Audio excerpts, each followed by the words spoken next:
All right. Good morning, folks. I got to tell you, we have got quite the show planned for you guys. And we are scrambling here because it has been a busy morning already. David is out on a flight to Israel tomorrow. Tonight, actually. Actually, tonight. Yeah, tonight. Wow. Okay. So he's on a plane tonight. That is going to be something we're going to talk about in a minute. The United Nations Security Council met. We're going to talk about that. It involves Israel, and I'm going to tell you this right now. I'm mad, and I'm actually doing a video specifically on this. Matter of fact, the UN ambassador for Israel is a man that I have come to admire. Danon. Yeah, he is. I just love him. His representation was awesome. But we're going to talk about that. We are going to talk about Columbia University and many of the other universities that are around right now and the insanity associated with all of that nonsense and a lot of other things. We're going to talk about the significance of Passover. And by the way, you touched up on this on the video that you're going to release right after this live show. But I'm going to take it a step further because you inspired it. And I'm going to say this. Passover has always been associated with an insane amount of turmoil in the history of your people. Oh, yeah. And that's something that I think a lot of people, like we talk about the feasts that Jews celebrate, and Passover is the epitome of literally insanity while a marked event happens. And I guess we'll talk about that a little bit. Actually, we'll talk about it a lot, I think. I think it's really, really important. And God is still on the throne. And we'll talk about all of that. So before we do, I just want to do this really quickly, as I usually do. I want to thank you guys in advance that are supporting us on Instagram and on YouTube. I'll just very quickly, I think Brad's the first one. He always is the first one. Brad, by the way, it was awesome hanging out with you the other day. You guys are a blessing. I have a team of great researchers that do such a good job pulling a bunch of stuff. Brad's a pastor. He's one of the pastors that's on the research team. He's really great. Brad says, Congress just expanded the Fed's ability to spy on U.S. citizens without a warrant. By the way, we can thank Mike Johnson for that. This is unconstitutional and violates gotta go. The men in the black SUVs are taking me to Club Gitmo. See you there. You just have to love his humor. I think it's funny. I want to say this. Thank you, everybody. Thank you, by the way, for your support of Gihon Springs. Okay. I know that there's a lot of traffic going there, which is a blessing. Definitely. And I want to thank you for supporting me and my family directly on Locals. You guys do that. By the way, we have got some cool things coming up in the next month, including for our supporters, we're going to start doing some live, and no joke, like I'm not kidding you, and we'll give you the details on this, but we're going to start doing some live Zoom calls with some of our supporters, which I'm really looking forward to, and I'm really excited about it. And, for those of you that complain that I'm not giving everything away for free, I'll just say this. I won't even try to defend myself or anything. I'll just say this. Shame on you. That's all I have to say. Okay. Anyway, so I'm excited. We got a lot of stuff going on. David, first of all, let's start with you. What's the latest and greatest? Tell us about your trip that's coming up. There's a lot happening. Well, I think something kind of weird happened because I've got one group that did not cancel. And I want to reach out to Mission North Shore from Hawaii, who decided that they're going to come in no matter what. I don't know how many people are going to be on the tour, but they are going to be there. And I'm going to be doing a tour in a week and a half, basically, and touring Israel. And James, I'll send you some clips from all the different sites. It'll be weird to see empty parking lots on the Mount of Beatitudes and at the Jaffa Gate. That's what I'm hearing. I'm hearing it's like literally completely empty. Totally empty. Okay, so while you're gone, where are you going to stay? Are you going to stay with your brother? Because I know there's people staying in your home. I'm staying with my mom. I still got a couple from the north. Did I tell you who's in my house? A couple that ran away from the Balagan. And you're not even charging them rent. Well, no, they're paying the how do you say the utilities or whatever? Yeah, the expenses. Yeah, but I mean that's you're not charging them rent. But they're nice people. Yeah. But that means I don't have a house to go back. So they're still there. I mean, who would have believed? I thought it was going to be over already 15 times. Bro, people don't understand the dynamic of what's happening in the North right now, bro. What's happening in the North is unbelievable. And I'm going to just tell you this right now. It is not sustainable.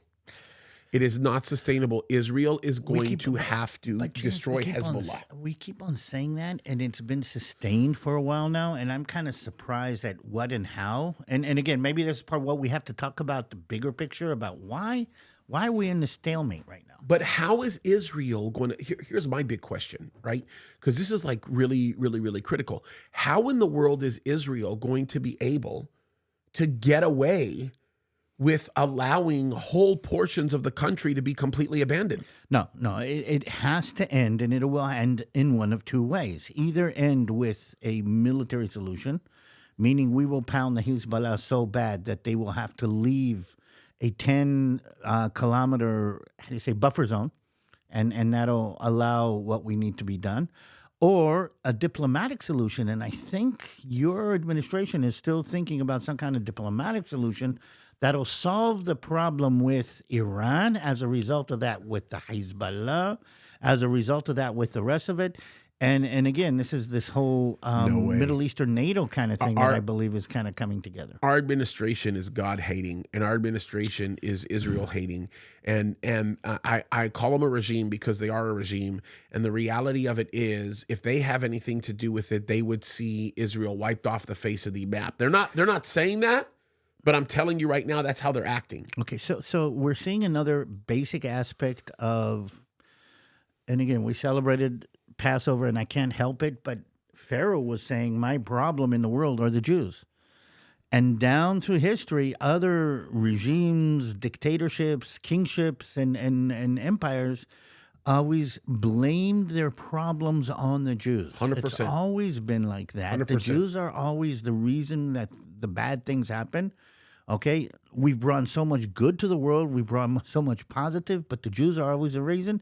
And when a dynamic is created where the Jews are being blamed for all the bad things that are happening in the society, then you understand. And I think I heard Dennis Prager say this: when people start blaming the Jews for everything that's going wrong, it's a sign that there's something going wrong. Yeah, we have a big problem on our hands, and the problem is a lot bigger than a lot of people realize. Yep. And this is the problem with World War II. See, I contend that what we saw in Nazi Germany is not nearly as bad as what we're seeing right now. And the one thing that's interesting with Nazi Germany is, with Nazi Germany, when by the time people realized how bad it was too late. The issue, the reason why I think we are in a far worse situation than Nazi Germany ever was because there is a massive global effort right now. There is a global effort to gather around against the Jews. And it is rare. When you look at, like, for example, you look at the UN Security Council that got together, right? When you look at the bodies of nations that they represent, over 70% of the nations 70% of the nations have an anti-Israel stand. Oh, yeah. 70%. I mean, can you imagine what that looks like? And even the ones that don't fall in that 70 percentile still, in one way or another, want to make some level of concession to a group of organized terrorists. So in a world where justification comes from victimhood and importance comes from likes, on a social media aspect, whoever's got more likes then is more important. In a diplomatic, worldwide political aspect, whoever has more countries is more important. Now, how many Jewish states are there? Of course, we know there's only one. How many Arab states are there? At last I checked, it was 23. Okay, so we're already... Which side are you going to support? The side with more likes or the side with less likes? And that's a part of the dynamic that we've all been dealing with, or we will all be dealing with. But I think there's something more. And here's an interesting twist of something that I've been thinking about lately. We just celebrated Passover. During Passover, we eat matzah. Matzah is unleavened bread because the children of Israel ran out of Egypt so fast that they didn't have time to let the bread rise. So we're eating this cracker kind of bread. I mean, that's. Yep. By the way, that's why you eat the cracker, the wafers in communion, because communion, I don't know if you know, is basically a Jewish Passover Passover meal where we eat this unleavened bread. 100%. Okay. What else do we do in the Passover? We drink cups of wine. I mean, again, the Last Supper. Okay. So these are very Jewish symbols. And here's the thing. These are also very Christian symbols. The bread, the matzah, and the blood have become a basic aspect of Christianity. 100%. Okay. Do you know what the blood libel is in the Middle Ages in Eastern Europe or most of Europe? Do you know that a story was spread around the Christian environment in Europe is that the Jews used, listen to this, the blood of young, innocent Christian children to make the matzahs for Passover. Ugh. It's called the blood libel. And it was very, very, I mean, check it up. I mean, go into the internet, check it out. But here's the thing, James. Okay, if me and you work with symbolism, me and you work with symbols, okay? I stood up on the pulpit the day before yesterday and I explained the symbolism of the Jews and the Christians connecting with the matzah, the bread, the unleavened bread, and the blood of the lamb, the blood of the innocent lamb, okay? How it connects Judaism to Christianity, how Jesus grafted Christianity into the Jewish tradition, how Jesus took Jewish symbols and turned them into international symbols. What does the devil do? What does the demon do? What does Satan do? He takes those symbols, the bread and the blood, and turns them into something evil. Yep, that's what he And does. people 100%. were killed in Europe because they used young Christian babies. There's a famous story about a little village in Ukraine where a young child disappeared. And the whole village was convinced that the Jews, the Jewish minority that was living in the village, had killed him. So they couldn't find him. They searched all over the place. They couldn't find him. So they brought all the Jews up and put them in the town square and said, tell us who killed the Christian children. And they said, we didn't do it. And they said, no, we know that you used the blood for the Passover. We didn't do it. And in the end, you know, and then they brought the Jewish children and started slaughtering. Said, admit it. And they slaughtered one Jewish child. And then admit it. And in the end, somebody stands up and said, stop killing the children. Okay, I admit it. And then they slaughtered them all. And the whole Jewish community was gone. And when the river thawed, the body of the young Christian child rose up from the bottom of the river. So he'd fallen into the river and died. But the whole Jewish community was wiped out. Now, this is a true story. You've never heard it because it's one of thousands, if not hundreds of thousands of stories like this. Yeah, that's right. That just disappeared into the channels of history. That's right. And nobody knows about it. I mean, you can research it and find the names of the Jews that were killed and the names of the people that were killed. Now, why am I saying this? Because I'm looking at this and I'm seeing the symbolism was being used against us. Okay, let's go to where we are today. Okay? What is the most terrible thing that happened to the Jews in history? It's the genocide of the Holocaust. What are the Jews being blamed of today? Yeah.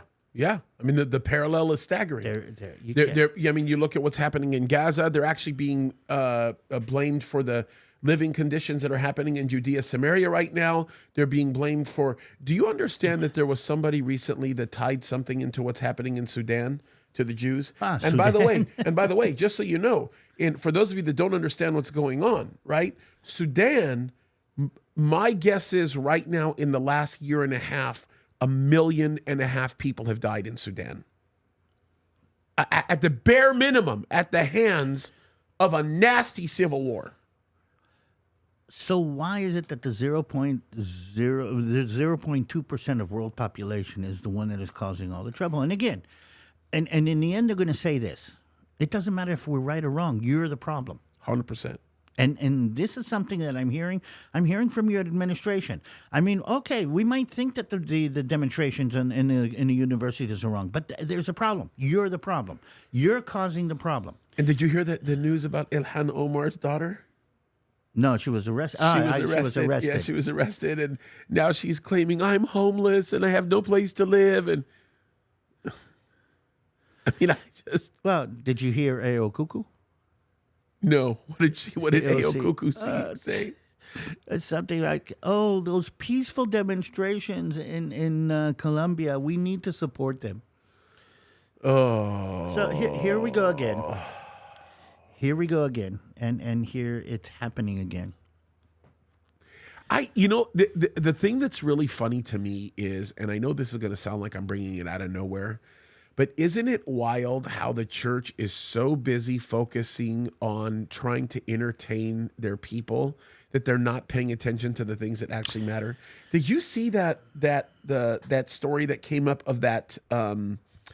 It was a men's conference of some type. I don't even know. I've never even heard of the pastor that put on the men's conference, but I know he's affiliated with Bill Johnson. So I know that Bill Johnson is a complete nut. He's gone, right? But, well, let me just say this. He's a heretic. Like, he's a total heretic. But they put on this. With the guy on the pole. Yeah. Oh, yeah. They put on this men's conference, and there's a guy who's like, he acts like a stripper on a pole. He used to be a stripper. Now he's a Christian, and he swallows a sword as part of this display. And they're doing like monster trucks for this men's conference and all this stuff. And I'm just thinking in my mind, it's like, you guys will go out of your way to entertain people in a way that's insane, which, by the way, I don't disagree with what Mark Driscoll said about the whole thing. I think Mark... I don't even disagree with the way Mark handled it, to be honest with you, but that's a whole other story. But isn't it amazing to me how they spend so much time focusing on ways to entertain their people, but do not understand how critical it is to gather men together to not only give them spiritual and healthy content, but to talk about what's really going on. What's really going on is, for instance, and again, I'm not objective, but God's people are being attacked again. Yes. I mean, boom. And we're too busy being entertained. It's like turning up the worship music while the Jews are being thrown in the carts. It's the same thing. That's what we're doing right now. We're focusing on getting people distracted by entertainment while the real thing is happening. Again, I can't help the symbolism of what's going on. Okay, Passover. Okay, we are taken out of bondage. We, by the way, call it the freedom celebration. I mean, we celebrate the freedom, chirut, meaning we were set free. The whole correlations, but here's the thing, okay? Children of Israel spent 40 years in the desert, in the wilderness, walking around in circles. I mean, we're in the wilderness right now. The world is in the wilderness. It's going around in circles. I want people to see this, because the UN Security Council, look, this is really bothers me. The UN Security Council got together, by the way, at the request, I believe, of Algeria. Okay. Algeria put in an official request to the UN Security Council asking for permanent statehood recognition by the United Nations for the Palestinians. All right. Okay. By the way, it's completely illegal. They don't qualify for that. Yeah, there are rules and regulations that are the qualifications for statehood. Yeah, they don't meet the requirements in the charter, right? Okay, so the UN basically says we're gonna let this happen. We're gonna go ahead and do it. We're gonna let this take place. Okay, now they draft a resolution in order to make that happen. And the only nation that blocks the resolution, because in the Security Council, everybody has to actually agree to it. Now, there's a reason why, because that's the purpose of the Security Council.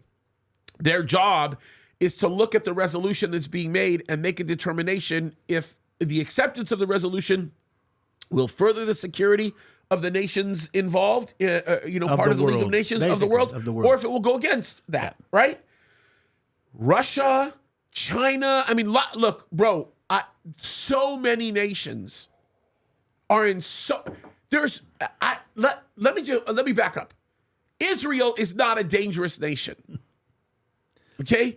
Yet, what they're wanting to do here is absolutely insane. So, the Security Council meets And I'm shocked. I'm grateful, but I'm shocked that the reason why that resolution did not pass was because the United States of America vetoed it. Because in order for that resolution to pass, everybody's got to say yay. The United States of America vetoed it. I want to take apart for a minute, if possible, why did the United States veto it? I mean, what is the dynamic behind? And see nothing to do with the support of Israel. Well, here's the thing. Then why did they veto it?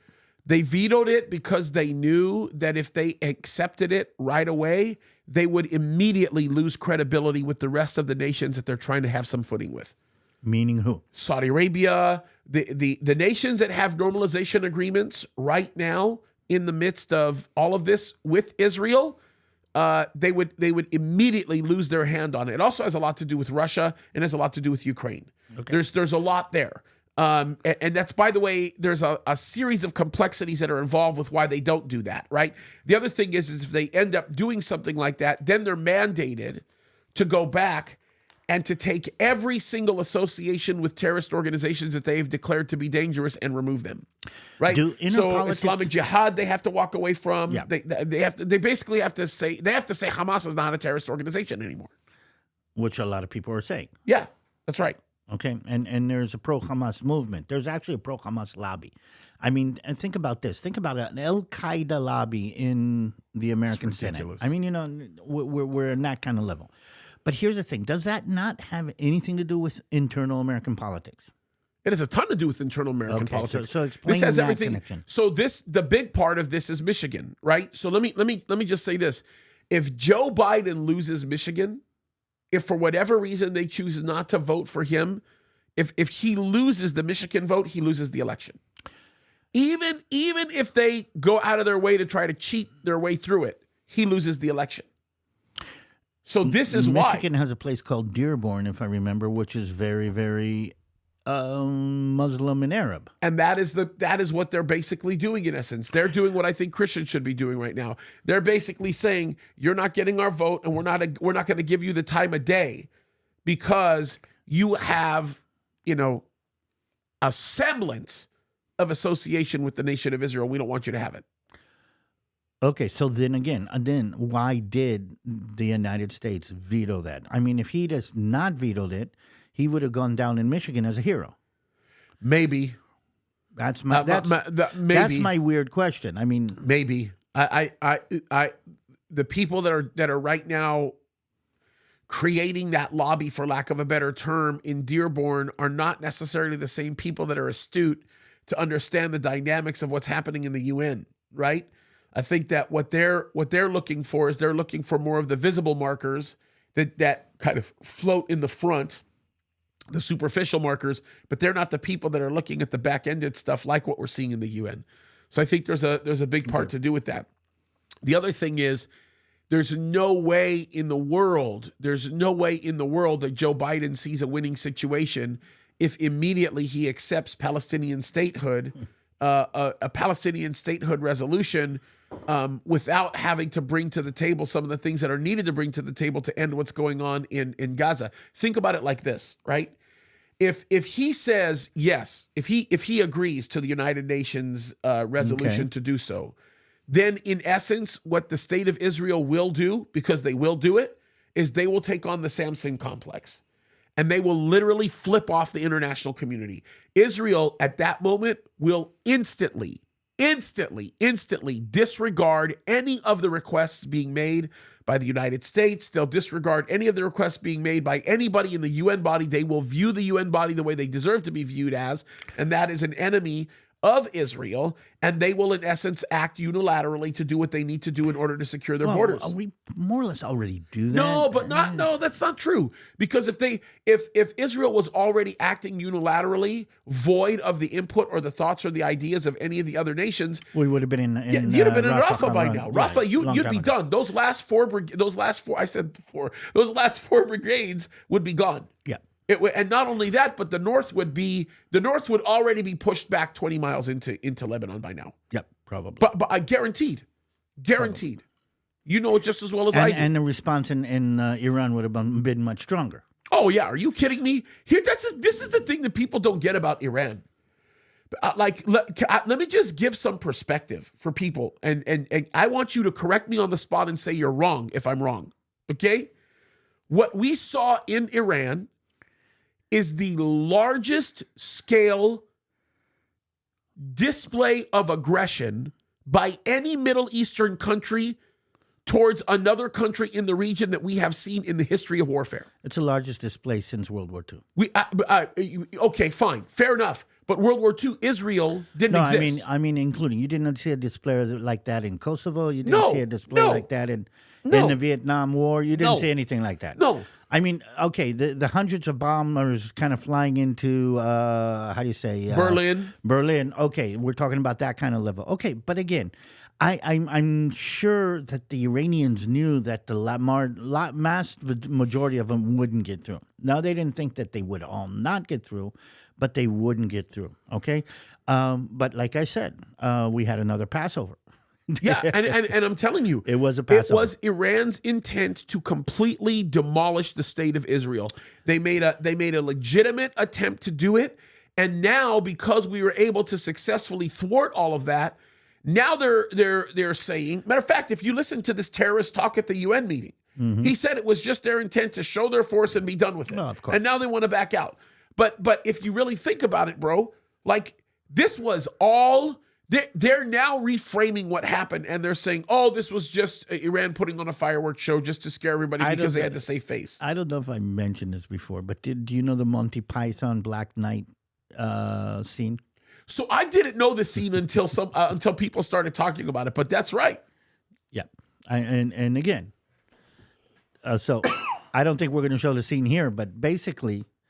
Okay, it's the Black Knight saying you're not going to pass, and you know the how do you say Sir Galahad, you know, saying okay, and Sir Galahad might have turned around, but when you push the Black Knight, you realize that it's a paper tiger. It's a paper tiger, which is a term, by the way, left over from the 6-Day War. I don't know if you remember. Yeah, that's that right. We realized that Syria and Egypt were paper tigers, you know, more than anything else. But again, this is the whole thing about, well, in Arabic you say the whole Abu Ali. Yeah, it's the whole. Oh, look at me! I mean, this is the bravado of the weak, standing up and you know making sounds like they're strong, but when you push against them, they turn out to be very, very weak. Yeah, that's right. But again, this is the thing, and. Weakness today is an asset as opposed to the past. In a world that, you know, me and you grew up with, I mean, you needed to be strong. Today, in our world, we need to be weak. And weakness has become, the weaker you are, the more you are a victim, the more you're small. And look at who the younger generation is grabbing onto.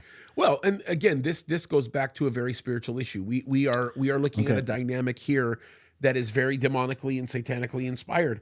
And there is a deep, dark spiritual battle. And by the way, this is the reason why we're losing this battle. We're losing this battle on, well, let me say this.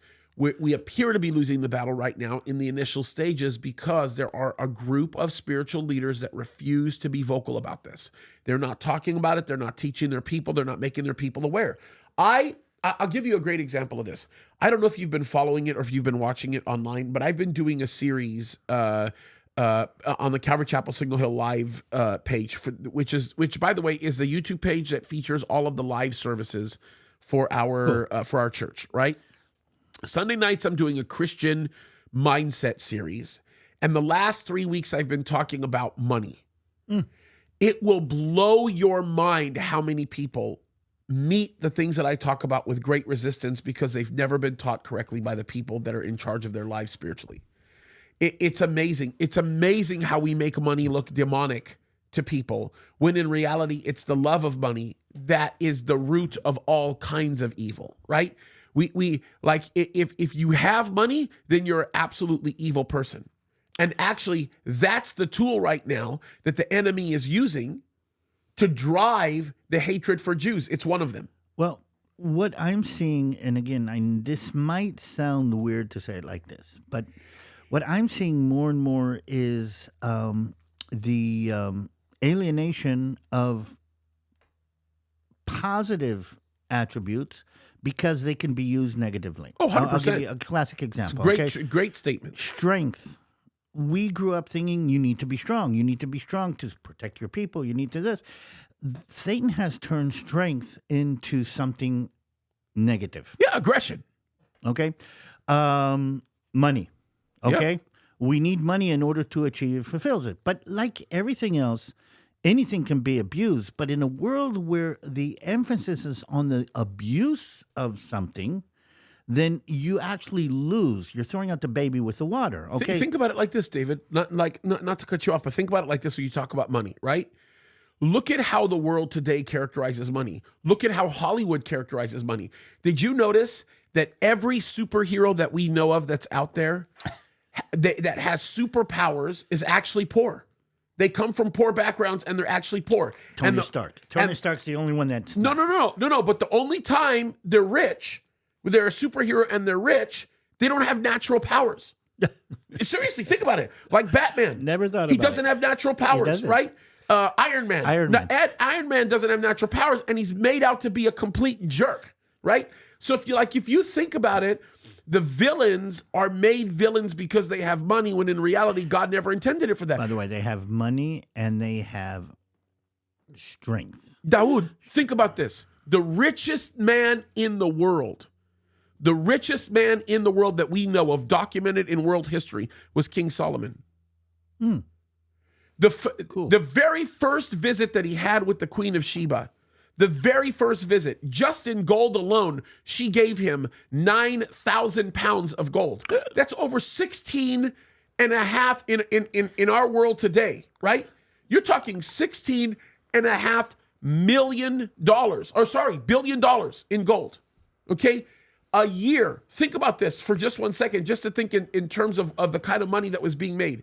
The kings, the Bible tells us that the kings went to him year after year after year after year after year after year after year and paid him for his wisdom.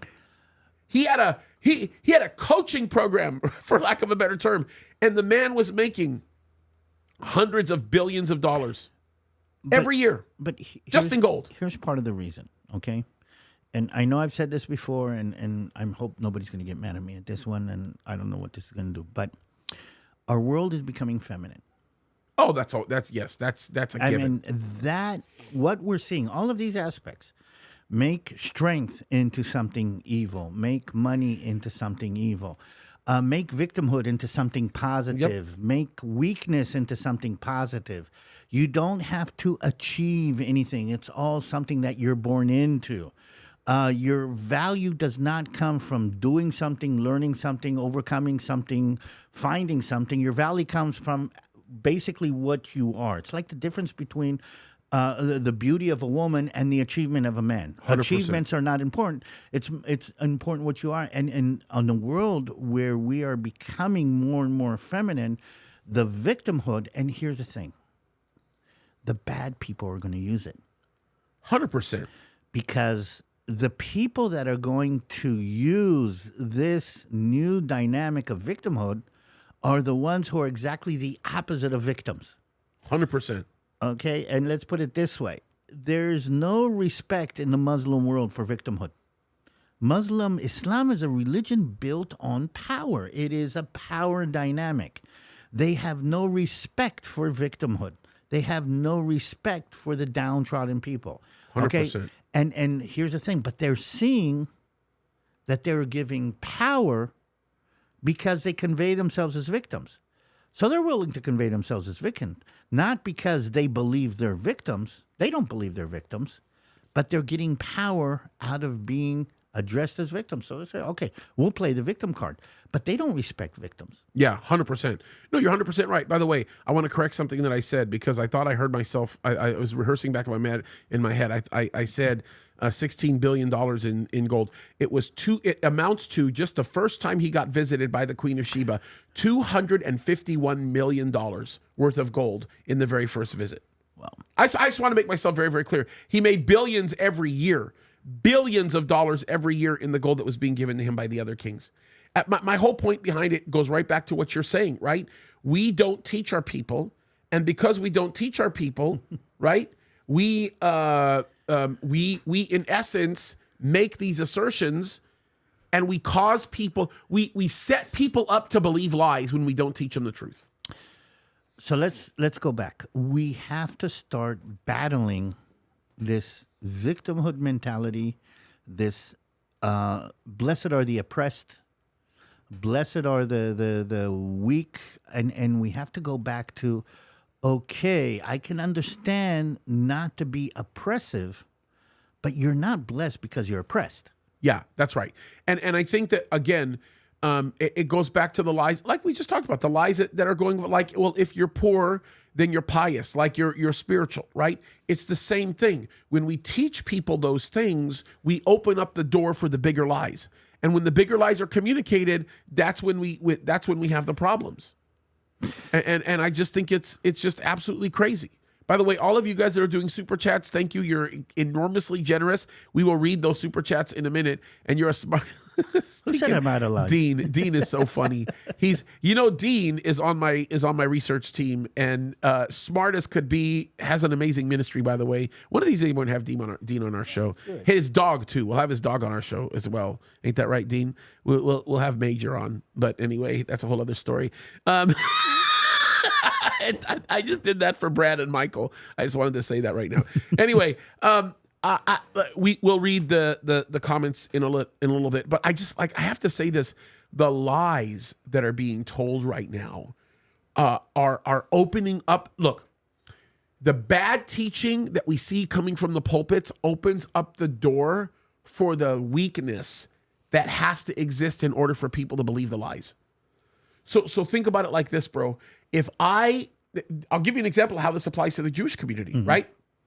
If I'm a pastor and I teach people that it's evil to be rich, okay, and that you're more spiritual when you're poor, okay, then the next time somebody comes my way and tells me Jews are evil because they have a lot of money and they're big income earners, I'll believe that.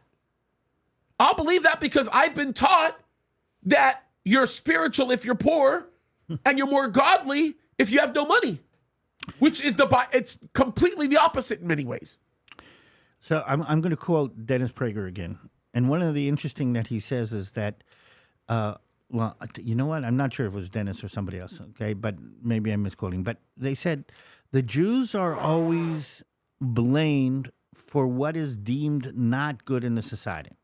So way back when we were poor and wretched and living like Tuvia and the Fiddler on the Roof, we were blamed for bringing disease and being wretched. That's right. Yep. Okay. Now that we're not poor, we're blamed for being rich. 100%. When we didn't have a country, we were blamed for being stateless and not representative. Now that we have a country, we're blamed for having a country. Yes. The blame changes. The anti-Semitism changes according to the culture, the dynamic, the world that it is actually situated in. And you can't help but say Satan is kind of playing a game here. No, I mean, that's exactly what's going on. And that's what's happening. And the way that it's happening, like subtly, okay? Like, for example, let's go over to this because I do want you to see this because this is gonna help prove a point, okay? First of all, do me a favor and tell everybody who the guy is on the screen here that we just put up. Tell us his name. Tell us a little bit about him. Danon. I think it's Eli Danon. I'm not sure. Yeah. And he is the representative. He's from the Likud party, which is the party that is close, or the Benjamin Netanyahu's party. And he is the Israeli representative in the UN. By the way, you see the little yellow ribbon that's to bring him home. It's and you know it came from the song. Yeah. Okay. Yeah. The tie a yellow ribbon and bring him home. But very articulate and very, very in place and not afraid to stand up in front of the whole world. And look what he's going to do now. Now, before we show his address to the United Nations, I want to back up. I want to go to the end of his address, and I want you to see how the president of the UN Security Council treats him. Look at how he ends. By the way, he is also the representative of Malta, but look at what happens, okay? Because this is like critical in being able to pay attention, right? Because look at how he treats this. This is just crazy. This is the end of his address, right? Israel is addressing Israel's the United address, Nations. and watch what he does, okay? And then I'm going to go back to the beginning of his address, and we'll watch it together, and then you stop me whenever you want to stop me, okay? Here we go. Brighter days, for a time where the UN can successfully combat the forces of darkness, not welcome them and be influenced by them. Thank you, Mr. President. Okay, so he says, thank you, Mr. President, right? And watch what happens. Are you ready? Watch. I thank the representative of Israel for their statement. I shall now make a statement. I thank the representative of Israel for their statement. Okay? I want to point this out because I think it's really important. He is the only man that this guy does this to. He says, I want to thank the representative of Israel, and does not name him, does not honor him. Watch this. Let's go to the very beginning of his speech, because this speaks a lot, right? So let's go right here to the end of the speech by the Palestinian representative. Oh. Okay? Yeah. Watch this. I trust that you will stand with the Palestinian justice. I thank you. Look at how he responds to the Palestinian Authority representative. This is the ambassador, for lack of a better term. I'm going to call him the representative because he's not an ambassador. You have to have a legitimate state to have an ambassador.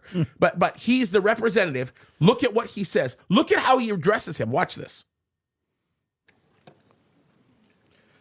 I thank His Excellency, Mr. Awamar, for his statement. I thank His Excellency Awamar for his statement.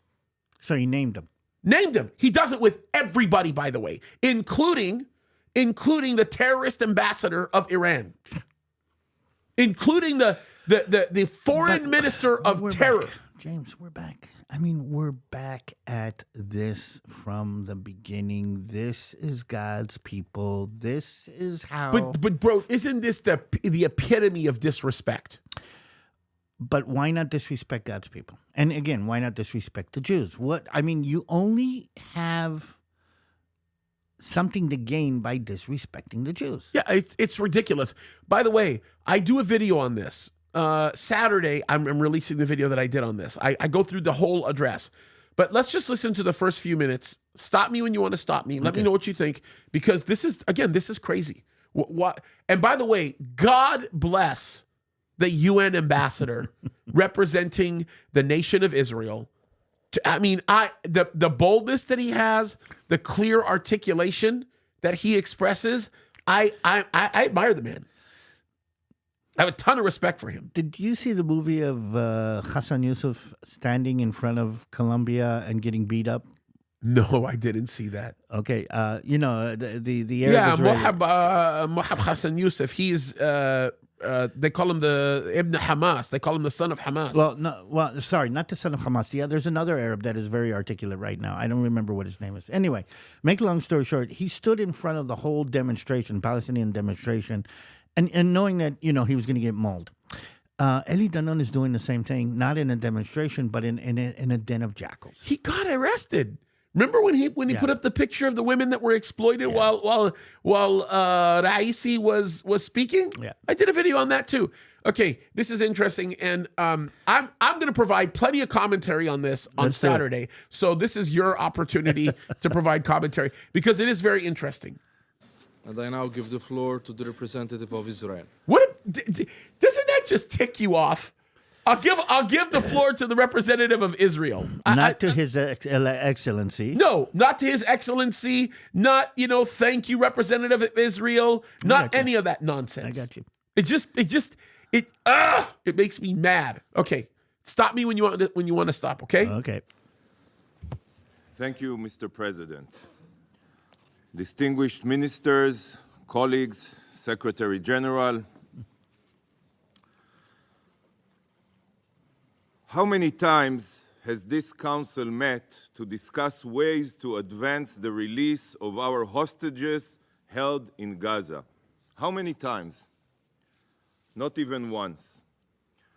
How many condemnations has this council issued against Hamas or for their heinous October 7th massacre?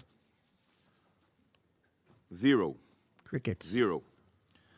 Yet rather than condemning Hamas's atrocities or taking action, real action, to bring our hostages home, this council will be voting upon a resolution to recommend granting the Palestinian Authority full membership status, a Palestinian state. Stop it a minute. Classic Middle Eastern way. Okay? Ask an absurd question. Ask a question that everybody knows the answer to. Okay? Don't say this council has never passed a resolution against Hamas. Ask how many resolutions have been passed.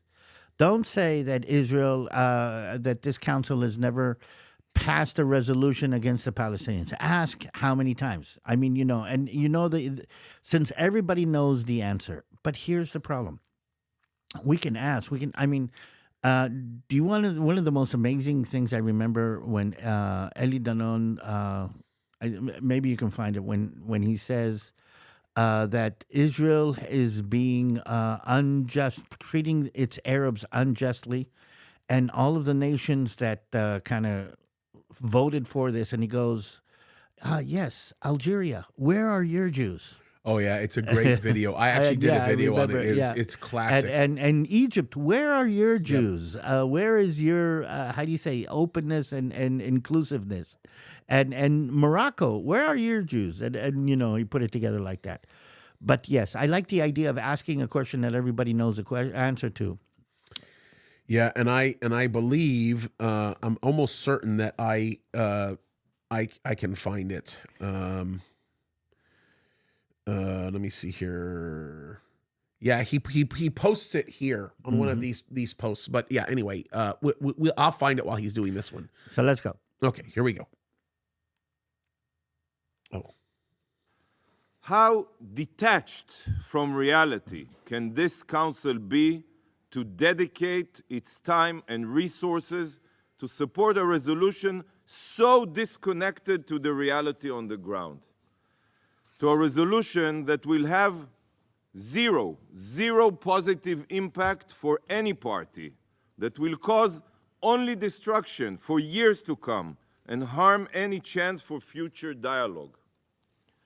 Colleagues, 6 months after October 7th, the most brutal massacre of Jews since the Holocaust, this council seeks to reward the supporters and perpetrators of these atrocities with statehood. The child-murdering Hamas rapists are watching this meeting and they are smiling. There is no bigger prize for terror. Stop this. He is verbalizing what all Israelis understand and feel. 100%. He is saying we are being victimized. We have been attacked. We're being attacked on a regular basis. But somebody has turned this on its head and turned us into the attackers. Yep. Okay, and to the other side, into the victimized. And again, I said it was going to take 2 weeks. It didn't even take 2 weeks until we were turned into the attackers. It didn't take, 48 hours maybe. yeah, and I'm watching some of these people on Piers Morgan. She's saying, yes, but we didn't kill, Israel is killing innocent civilians. What did Hamas do when they came into it? They, by definition, she's saying it's not fair to target. Israel knows where all of the civilians are, and they are allowing civilians to be killed. And I'm saying, wait a minute, they came in and attacked civilians as civilians. Yep, Why that's right. can't you? Why do you only hold Israel accountable to that, whether it's true or not, and you don't even hold the other side? The hypocrisy is become blatant. Yeah, it's staggering, and James. it's very disturbing. James, in a political measure, the world is turning into drag queens. Oh yeah. I like this. The world is turning in. This is going to be a world of drag queens where they're being something that they're not. they're being something that they're not, and they're conveying it, and they're demanding respect. They're demanding interaction. They're demanding give us importance, but knowing that they're not what they say they are. Yeah, and look, my thing is this. If you want to walk around, put on a dress, put on all kinds of crazy makeup, and think that you're a woman, that's fine. It's your delusional behavior. You can feel that way. I'm not going to come against you. I'm not going to speak violently against you. I'm not even going to encourage people to feel that way about you. You can go ahead and do whatever you want, but do not expect me to buy the delusion. Don't expect me to say, oh, this is perfectly normal, and say it's okay. But that's what they're doing right now. Well, that's what they're doing at the UN, but they did the same thing with Dylan Mulvaney. They did the same thing with drag queens. 100%. Okay, I saw a woman on one of the trips saying, my son is a cat, and I demand that he be reacted and the school treat him as a cat. Ridiculous. Yes, but here's the thing. Okay, we live in a world where, if that's how you feel, let's justify that. Let's accept that. And in a world where people realize that what is real and is not, the truth and the lie, are so intertwined that the only thing that people get respect for is other people respecting them. So it's true. So if I'm going to be respected for wearing a dress, then that's when it's important, and it doesn't matter what is real and what is no. And Israel is on the broad end of this. I mean, we are being held accountable for things that are lies. Yeah, and it doesn't matter. I have an opinion. Oh, 100%. And the more and more I'm looking at it, like, I don't even believe Hamas's health ministry's numbers. That changes from day to day. Yeah, but again... But they expect us to believe the delusion. It doesn't matter. In a world where opinions matter more than truth, you have your opinion, I have mine, okay? You say Hamas killed babies in Gaza. I think Israeli officers kill babies in Shechem. I mean, this is my opinion, this is what makes your opinion more important than mine? And what you would say in a normal interaction is the truth. Yeah, fact. Is facts, is reality. But since the world is a world of opinions, reality doesn't really matter anymore. This is astoundingly frustrating. It's astoundingly frustrating. So he's saying this. Yep. He's saying your truth is being diverted. Right. That this is completely delusional. Let me do this, David, so that we don't lose track. I'm going to read some of these super chats, and then we're going to move on to the rest of this, because this is important. I like. Waiting on the Lord. Thank you so much. You say, Pastor James and David, God bless you both. Can we send the you-know-who alleged students on a large galaxy transporter to the Middle East to you-know-where? So that they can learn a lesson. Yeah, stick them in downtown Gaza. Let's see how long they survive, right? I mean, it's just crazy. Vindog, you say never trust a guy with the name Mike. Big Mike, Mike Pence, Mike Johnson, Mike Pompeo. Yeah, you're right about that. And then Dean, you say, David TaL, you are out of line, especially when you are right. Oh. Have a Coke on me during your flight. God bless you, brother. Will do. And then Sherry Francis, thank you. And then Dawn, you say, God put us here for a reason to see all of this craziness. Keep looking up to Jesus is coming. And we got to pray for people like Dawn, because Dawn lives in the education world, and where there's a lot of people being brainwashed, she's influencing students every day to love Jesus and love Israel. I mean, all of you people are just absolutely great. But we're losing the battle. No. Listen. Eventually, God wins, right? And I do think to a degree we are winning in some areas. Like, we really are. Like, did I tell you, by the way, that by the grace of God, we're going to expand, like, our audience is going to expand pretty substantially. Like, for example, I don't know if you know this, but Prager University asked me to do some work with them, which will be interesting. That's going to be a blessing. So the whole idea is to just tell the truth. And by the way, this relates to Israel stuff, right? So it's interesting. Brad, you say, thank you so much, Brother James, for helping me get major screen time. Those of you that know. For those of you that don't, you don't. Let's just put it that way. Okay, let's continue on, and then you tell me when to stop. Then today's meeting. Let me remind everyone, the basic requirement for admission to the UN are A, permanent population, B, defined territory, C, government, and D, capacity to enter relations with other states. But above anything else, a very important principle stated in Article 4 of the UN Charter is, and I quote, membership in the United Nations is open to all peace-loving states. peace-loving. What a joke. Stop it here. Does anyone... So here, Peace loving. What a joke. Here is an Israeli standing in front of the world and saying, these are your laws. These are your conditions. These are your dynamics. Okay? You expect us to accept them. Why don't you accept them yourself? Yep.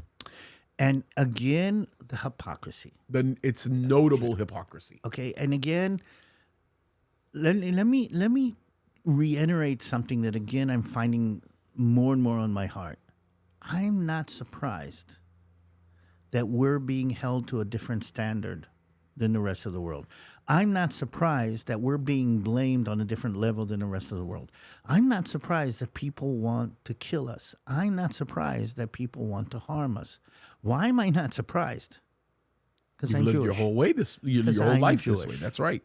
We're not surprised. What we're surprised, and here is part of what God has been telling me to come over here and say, we're surprised when our friends buy into it. Oh, it's Okay, I'm not surprised that there are people who've taken the story of Passover and turned it into a terrible accusation of everything Jewish, taken the symbols that you celebrate in the Last Supper and turned them into poison. I'm not surprised that people do that. I am surprised, though, that people who do take the Last Supper with all the significance buy into the poison. yeah. They believe the lie. 100%. There you go. And that, I think, is what is surprising us more than anything. I mean, the fact that Hamas wants us dead, okay, we get that. The attack that friends of ours are saying, look at what you're doing.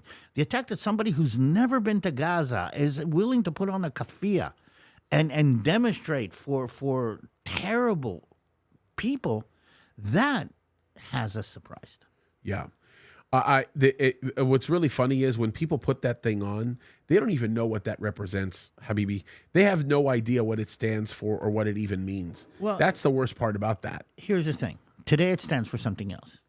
Okay? And you ask a young American in Columbia University with a keffiyeh on his face and a Palestinian flag in his hand, what does this represent? And what do you think he's going to say? And let's go back to the fact that we're in the feminine world, okay, is part of it. But also, the way I see it, the world has become a teenage rebellion. James, you and me, we both grew up. We both reached a point where we had to assert ourselves. We had to prove to the world that we're ourselves.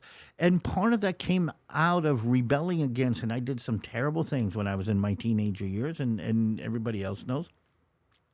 Apparently rebelling against all the things that I grew up on, pushing back against them. Not because I always thought they were true, but I wanted to say I'm different. Yeah, that's right. Okay, Yeah, that's a fair assertion. So this is a kind of teenage rebellion. They have no idea what Gaza is. They have no idea what Islam is. They have no idea what's going to happen. But they're saying, okay, my dad told me this is wrong. My peers tell me this is wrong. The society I grew up in tell me this is wrong. So I'm going to do this on purpose. So I'm going to go find a letter from Osama bin Laden that everybody says is the most terrible thing is happening, and I'm going to read that and turn that into something. I'm going to go see all these people who say wearing a keffiyeh is terrible, and I'm going to wave this flag and say, this is me asserting myself. Yeah. Now, here's the thing. In most societies, because of this teenage rebellion aspect, most societies have vents for the energies of the teenagers. Yeah. College football, because I'm in the States, but, sports in itself is a venue to kind of vent all of this teenage, energy. Yeah. Okay. No, that's right. Disruptive energy. By the way, it's not by chance that all militaries, okay, the soldiers in most of the militaries are teenagers or young people. 100%. Okay, and I'm going to say even something else. It's not by chance that the disciples that Jesus chose on the Sea of Galilee were teenagers or on the verge of teenage. Or very young. Very, in many very ways. young. That's right. Okay, they were different. I mean, this has always been a part of this. So this is a type of teenage rebellion, but we all know this. when we grew up, we all rebelled. Okay? The question is, who did irreparable damage while he rebelled? We're all going to rebel. That's fine. Okay? We're all going to try this, and we're all going to do this, and we're all going to walk away a little bit. We're all going to do this. But the question is, and again, if when your children get there, you're going to see this. I mean, raising kids, you say, okay, I understand your rebellion. I understand you need to rebel. That's right. But please rebel in a way that you will not do anything. Don't put a tattoo on your forehead.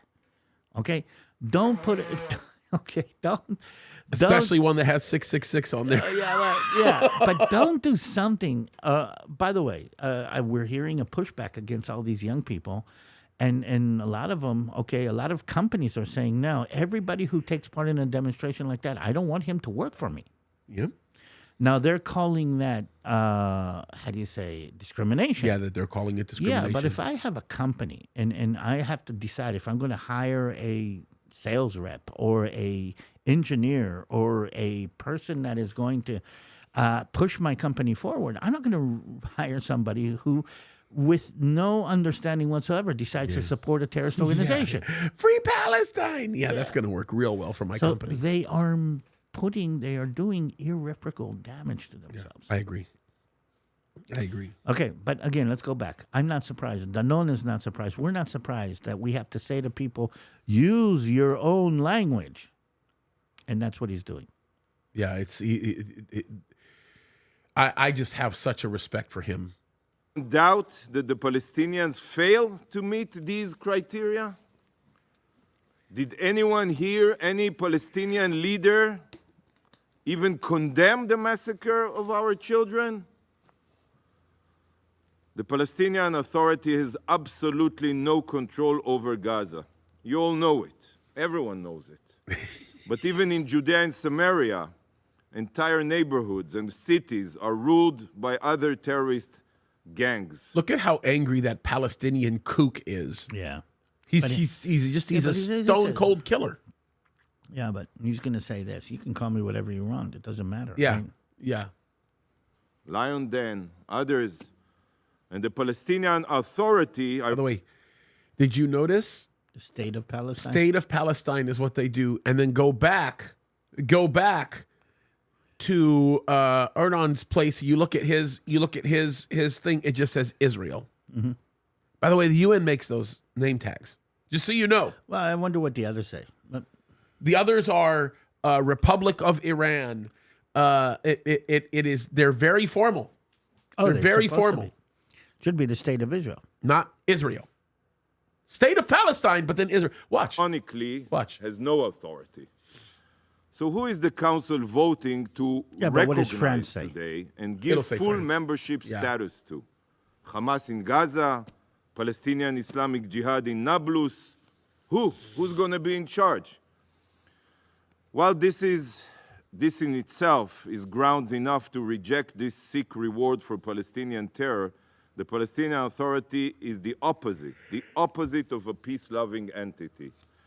The Palestinian Authority not only have not condemned the October 7th massacre, they are also paying monthly salaries to all the terrorists that took part in it, rewarding the rapists. This is a genocide-loving entity that doesn't deserve any status here. So let's say the state of California decides that everybody who rapes women will be paid a salary. Specific type of women. They have to be a specific race. And when we see this happen, everybody who kills a Jew, I mean, there's a different price for killing a Jew and there's a different price for wounding a Jew. And everyone who wounds or kills a Jew. And you're starting, again, I know this, you know this. Why doesn't the world know this? And again, if the world does know it, then why are they saying something different? Yeah, it's terrible. And look what he brings out to the table now. It's amazing. Watch. But sadly, to some of the members here, the Palestinians' inability to meet the criteria simply doesn't matter.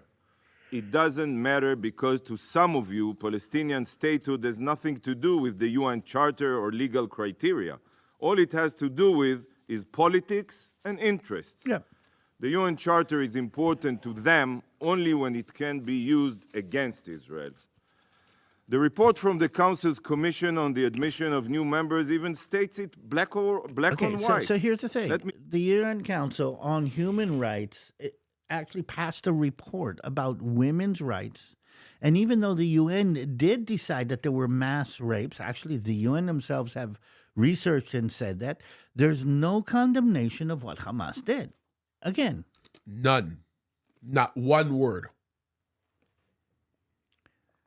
And again, they themselves have found the evidence and proven it correct. Including the Secretary General, who actually says that this did not come out of a vacuum. But they're not going to condemn. So there's a different dynamic going on here. And again, what we're asking the world to do is understand that. Look at how in-depth he gets with this. Quote from clause 3 of the report, your report.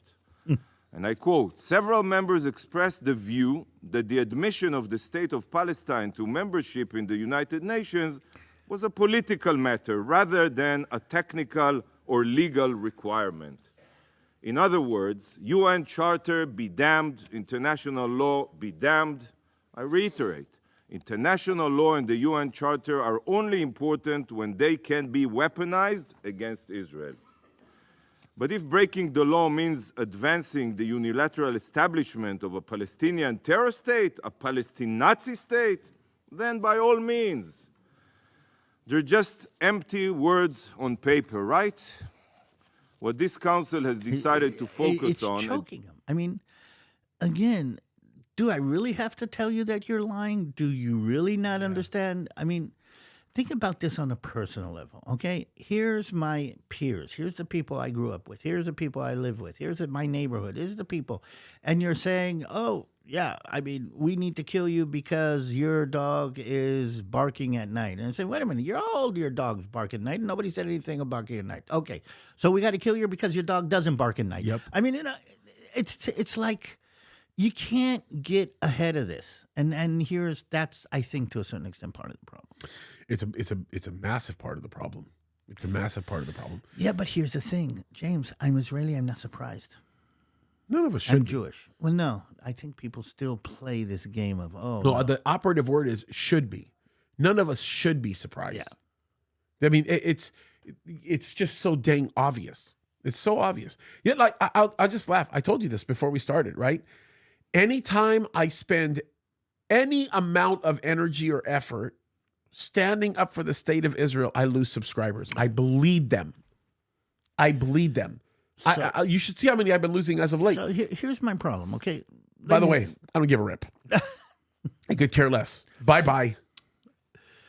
Okay, but again, we're in a world where your subscribers, my subscribers, the amount of likes somebody gets on his TikTok account, the amount of votes they get on the Security Council, they, in fact, impact lives. I think the Lord has a way of bringing the right people in that will have the greatest impact. Okay. Thank the United States. Oh, that even though the gang, the what do you call it? They're a gang of terrorists. They're a gang of terrorists, okay? And the world gang is up against Israel. The United States has stood up for Israel, and this is a case where they do. And maybe we should talk about what America does for Israel. Yeah. So let's finish this off, see what's going on. Okay. Expense of all other calamities around the globe is to grant a prize to terrorists. Granting the perpetrators and supporters of October 7th full membership status in the UN is the vilest reward for the vilest crimes. If this resolution passes, God forbid, this council should no longer be known as the Security Council, but as the Terror Council. The only thing that a forced unilateral recognition of a Palestinian state will do is to make any future negotiations almost impossible. As long as the Palestinians feel that they can exploit this politicized body to their benefit, why would they bother at the negotiating table or support any compromise? Do you honestly think Okay, that this and let's stop it. I want to kind of go into this idea a little bit. How do you deal with untruth? And you're raising kids, and let's say your son wakes up screaming that there's a monster under his bed. Yep. Okay. What is your role as an adult? Is your role as an adult to say, the monster under your bed is real? You have to be afraid. Let's move you to a different room. You have to be freaked out. Okay. It might be a fun little joke to play initially. Oh, honey, be careful. That monster could really get you. Okay. And here's the thing. If you do, how do you say? If you do entertain his fear, you give it more substance. So if I'm correcting myself. If your teenage son says, I am going to be a millionaire by the age of 20, you say, this is what you need to do. And he says, no, I don't need to do anything. I'm going to do this on TikTok. If you keep on entertaining that and do not nudge him in the right direction, you're putting something on him. You're allowing him to go in a direction that is not helping himself. Yep. Okay? If the world says to the Palestinians, okay, you're right. It's only a matter of time. We accept what you believe. We accept your theories. We accept your mistruth. Then they are only empowering them to do this more. And I'm going to say this again. If the world did not support the Hamas regime and the Islamic idea, Islam would have never done this. Yep. If the world did not support this pipe dream of Palestinian return to their homeland 5 generations after, and again, remember, World War II saw millions of refugees all over the world. The world has said to the Palestinians, okay, it's okay. I know it doesn't seem real, but you keep on dreaming. Right. Keep on expecting. Then instead of them growing up and realizing that they have to take their destiny into their own hands, they have to be responsible, they've accepted that they do not need to be responsible, and this is going to be handed to them on a platter. 100%. It is a rule of entitlement that because, and again, we are all raising kids, and I've made my mistakes too, but because we entitle the wrong things, we basically pay into them. You are not wrong. You are. I mean, it's a dead-on observation. The West is responsible. But again, I have to go back to the bigger issue here. And the bigger issue is the church has failed its responsibility to teach its people. And when you fail to teach people, they become vulnerable to the lies. You got to think about it like this, right? We all have children, right? In their younger age, when they're there's a reason why they're called tender age when they're in their younger age. When they're in the tender age, we as children we as parents have a responsibility to prepare our children for what they're going to see when they're exposed to the big bad world, right? So when I sit down and I teach my children how to read, and I teach my children how to talk to people and how to process information and how to identify lies versus truth or whatever, the more I educate them regarding these things, the less prone they will be to fall to the subjugation of these types of issues. The reality of it is, the better educated my children become by me, their father and their mother, right? My wife, the less likely they are to fall to the lies that are being communicated on a regular basis. And I think that's a really, really important aspect of all of this that we continue to forget. Let's see what else he says. Okay. The other one. Sorry. Will make a solution more likely or change anything on the ground? The Palestinians have rejected every peace plan ever made. It's true. And they continue to support terror and boycott negotiations. And now they know that their rejectionism pays off. They can say no, no, no to any American president, but still get here what they demand, because the UN is guided by politics, not morality or truth. All this council is accomplishing through this destructive approach is making a solution unattainable. The UN is no longer Stop about this a minute. multilateralism. I like the sentence, and this is reverberating here, and it's going to reverberate in maybe ways. Okay, the UN is about politics and not about morality That's or right. truth. That's okay? right.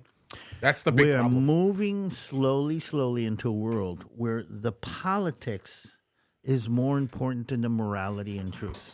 I actually think we're quickly moving into that world, not slowly. No. And again, and again, I'm using your words again. The church has failed in introducing and growing the importance of morality and truth over the importance of the politics. Now, when I say the politics, I mean the low level, direct. What do I get out of this? But why? By definition, God has said, okay, there's something more important than what you get out of it. You answer to a higher bidding. You answer to a higher morality than only what thou shalt not steal. You will get something if you steal, but you need to answer to a higher morality. The moral and the truth has to be more important than what you get, than the politics of that. 100%. And again, because we are moving into a culture. Now, here's the thing. The United States of America was a representative of a moral culture where the politics were a result of the morality and not as opposed to the morality. Yeah, that's right. Classic example, World War II. The United States of America twice saved the world for moral reasons. And at the end of the World War II, I always remember this.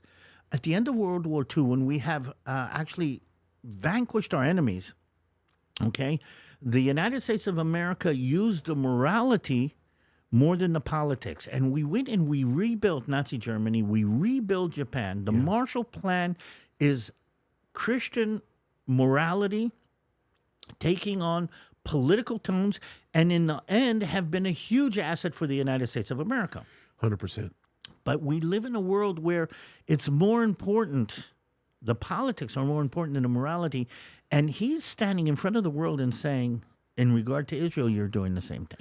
Yeah, and again, going back to the church, when the church disengages from the political because it fails to bring in the morality into that environment, you get exactly what we're seeing here, right? It's like, here's another, you want to know another reason why I've been losing a lot of subscribers, which I find I would rather do that and teach people and be faithful to them than to gain a bunch and lead them to hell, right? How in the world is it that anybody can be upset about a pastor speaking against abortion, even when the candidate that we've been supporting and loving on actually chooses to embrace it? If we stood up for morality instead of the other nonsense, do you imagine how fast it would begin to change things for the people around us? But the thing is we don't teach our people how to engage. I'll give you a great example of this. You know who Tony Evans is? No. He's a black preacher. Look, in my opinion, I don't know Tony Evans, right? But in my opinion, he's probably one of the most articulate guys that I've seen teaching on the radio in the black community. I have a lot of admiration and respect for him. Okay. Now, mind you, I know him on a very surfacely level. I don't get to listen to him all the time, but I think the man has like tremendous wisdom that God has given him. He's a great Bible teacher. So I should check him out. Yeah, no, he's a phenomenal communicator, right? I don't ever hear him speaking about political issues. And I've never really heard him speak about Israel, but that doesn't mean he doesn't, okay? But the one thing that I don't, I saw a moment on Instagram the other day. I think he posted it. He was at a conference and he was being interviewed about politics and church and other. And I got to admit, the moment was funny. I mean, it was funny. Like you want to just give the guy a big old hug and just tell him you love him because he is just the sweetest, kindest man. He's older, and he has the respect of an elder. Honestly, Okay. he's a sweet man. But he says something to the effect of, we need to be light on politics, like basically remove ourselves from politics, light Democrats and light Republicans, right? Like meaning be hands off, because God doesn't ride on the back of elephants and donkeys, which is absolutely funny, because the donkey is the symbol of the Democratic Party, and the elephants are the symbol of the GOP, right? So I thought, gosh, that was funny. And as a matter of fact, so many people laughed, and then he took his microphone and dropped it on the ground like it was a mic dropping moment. And I just thought it was funny. Like it was like, haha, you're right. You know, God doesn't ride on the back of elephants or donkeys. But with that joke, there was a hugely erroneous conclusion that people came to. And that is, I get the fact that God doesn't ride on the back of the politics. But if we know that God doesn't ride on the back of the politicians, then we also know that God is the one who holds the standard for how politics are ran. So it's incumbent upon us to have a voice that speaks transcendently through the politics. And if we did that, we would change the politics of our country. And that's the part that a lot of these guys just don't get. Now, I don't know what Tony Evans' view on all that is, but I can just tell you, it's a moment that kind of like made me laugh. Honestly, it was like, I even said to Nicole, I said, this is the funniest thing you're going to see, baby. But there's a bigger point, and that is when we don't bring the political issues into play and we don't educate people biblically, we get this. Two things, I think. God's machine is so vast, huge, and intricate that all kinds of different gears, cogs, spirals, chains are being used in his machinery. 100%. And if there's anything that the Bible teaches us, is that the machinery is God's and God's alone. Yeah. Amen. Okay, so that's one. Two, people are very, very careful about opinionating, being in the majority. And one of the examples that I always bring about, okay, you don't want to be in the majority, and sometimes being in the majority is downright terrible, is the whole story of the spies. Oh, yeah. Remember, the 12 spies went into the Holy Land, was a promised land, literally promised. Such a great picture. With a job. Okay, check it out. Feel the feeling, get the information, and come back and give us a report about what's going on in order that we can make a decision how to deal with it. That's right. Okay? And the 12 came back, and 10 said no, and 2 said yes. And thank God the 2 were right and the 10 were wrong. Yes, that's right. I mean, we wouldn't be having this discussion if Moses had said, okay, let's take a vote. If Moses had said, how many likes do you have and how many likes do you have? Okay, if Moses had said, okay, let me see your support on your YouTube channel.